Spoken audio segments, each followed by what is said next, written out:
आज मैं आपको अगस्त का महीने 14 अगस्त के हवाले से एक बड़ा अहम वाक़या सुनाना चाहता हूँ।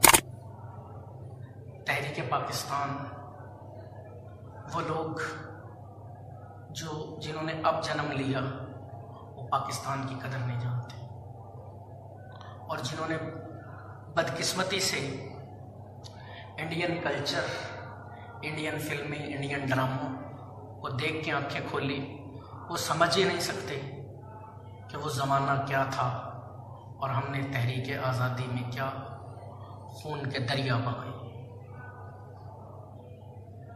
जनाब, आज मैं सिर्फ पाकिस्तानियत पे बात करूँगा, सिर्फ पाकिस्तान की मोहब्बत पे। मेरा ईमान है कि हमारे खून में भी इतनी पाकीज़गी नहीं जितनी पाकीज़गी इस ज़मीन के ज़र्रों में है।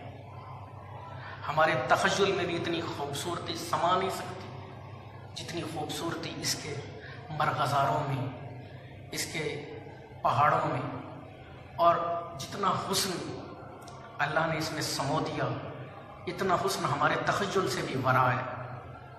वो नौजवान और वो लोग जो बहुत जल्द पाकिस्तान के ख़िलाफ़, अपने वतन के ख़िलाफ़ बोलने लगते हैं या ऐसे जुमले पास करते हैं जो वतन की तहकीर पर मुश्तमिल हो, मुझे शदीद तरीन नफ़रत है उन लोगों से।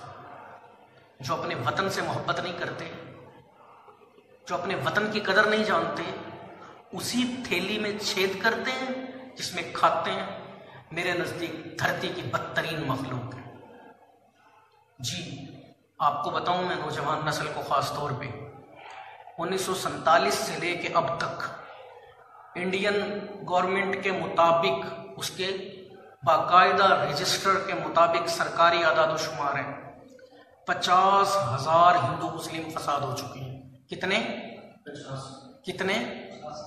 50,000 फसादात हो चुके हैं, जिसमें एक एक फसाद में 6-6 हज़ार मुसलमानों को आग लगाई गई है। और ये 50,000 फसादात वो हैं जो इंडियन गवर्नमेंट के रिकॉर्ड में हैं। और क्या सारे सरकारी रिकॉर्ड में जाते हैं? क्या सारे सरकारी रिकॉर्ड में रिकॉर्ड हो जाते हैं? जनाब, कोई चौथा हिस्सा होगा जो रिकॉर्ड में होगा। हाँ जी। और आपको बताऊं कैसे हमने आज़ादी हासिल की। कैसे ट्रेनें की ट्रेनें आती थी जो पूरी की पूरी खाली होती थी। अताउल्लाह कासमी अताइया में लिखते हैं कि जब मैं गया अमृतसर तो मैंने वहाँ एक कुआं देखा।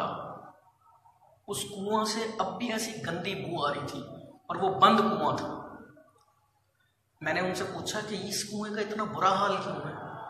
तो उन्होंने बताया कि 47 में इतनी बच्चियों ने इस कुएं में खुदकुशी की अपनी इज्जत बचाने के लिए, और अपने बच्चों को मारा कि कई साल तक उनके सर इस कुएं से निकलते रहे, कई साल तक। और ये सबसे गहरा कुआं था, हमारे पूरे अमृतसर का सबसे गहरा कुआं।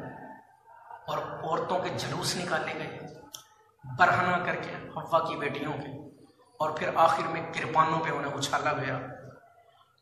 कमसिन बच्चे माओं के पेट से निकाले गए और उन्हें किरपानों से काटा गया। इतना बदतरीन जुल्म इस धरती के लिए, इस मुकद्दस देश के लिए। ट्रेनें आई, पूरी की पूरी ट्रेन जिसमें एक भी जिंदा नहीं था।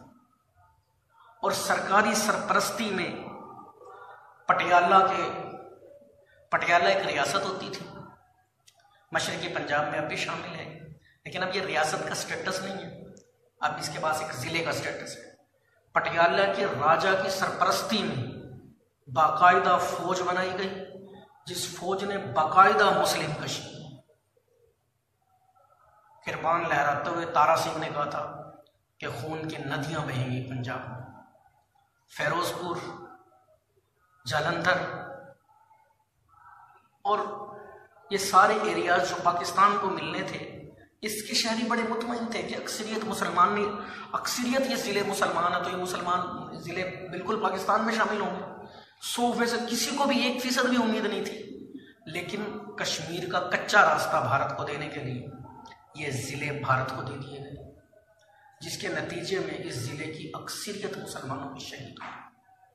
जो मुसलमानों की मराकिज़ थी, मसाजिद थी, उनमें सूर बांधे गए और बड़े बड़े मुसलमानों के मराकिज़ बेआबाद कर दिए गए। मेरे वतन के पाकिस्तानी नौजवानों, जो इंडियन कल्चर देख के जवान होते हैं, उन्हें एहसास ही नहीं हमारी कितनी बाबरी मस्जिदें मलियामेट कर दी गई। जी हाँ, अभी हाल में जो दिल्ली में फसादात हुए, उनमें मुसलमानों की 4 से ज़्यादा मस्जिदें और कई दरगाहें आग लगा दी गई उन्हें, और उन्हें बिल्कुल आग लगा के ख़त्म कर दिया गया। और मुसलमानों के इलाके निशान लगा लगा के मुसलमानों की फैक्ट्रियाँ उड़ा दी गई। अपने वतन की कदर कीजिए, अपने वतन से मोहब्बत कीजिए, अपने वतन की तामीर में हिस्सा लीजिए।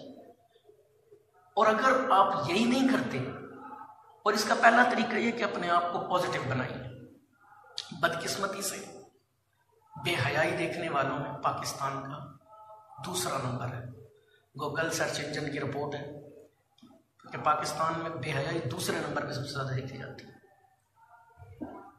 इंडिया की एक बड़ी पार्टी की हेड ने एक दफ़ा बयान दिया था कि पाकिस्तानी हमारी फिल्मों की वजह से हमारे कल्चर में रंगे।